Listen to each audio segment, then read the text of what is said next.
Барлықтарына сәлем достар. Бүгін бізде осындай жаңа рубрика. Бұл рубриканы атауы бір сөзді аудар. Мен бір әртүрлі адамға барамда, орысша сөзді қазақшаға аударып бердім. Егер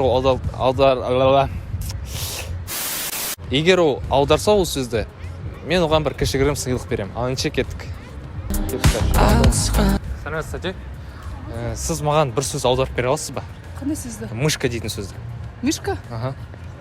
Тышқан ба? Иә, дұрыс. Мынау сізге. Ой, рахмет. Аха, жақсы. Күн сәтті өтсін. Ассалаумалейкум, брат. Бір сөзді аударып бере аласың ба маған? А? Бір сөзді. Бір сөз? Иә, клавиатураны қазақшасына аударып бере аласың ба? Термин шығар ол, аударылмайды ғой. Неге? Клавиатура. Перне, может, тақта. Дұрыс. Мынау сізге. Аударып бере. Сәлеметсіз. Сіз маған бір сөз аударып бере аласыз ба? Қазір сізге орысшасын айтам, сіз оны қазақша аударып беру керексіз.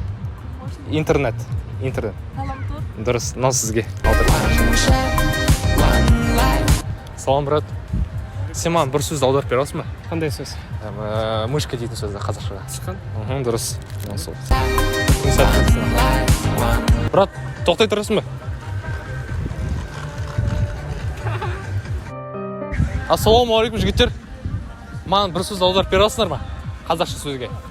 Интернет дейтін сөзді қазақшаға. Красавчик, саған. От души.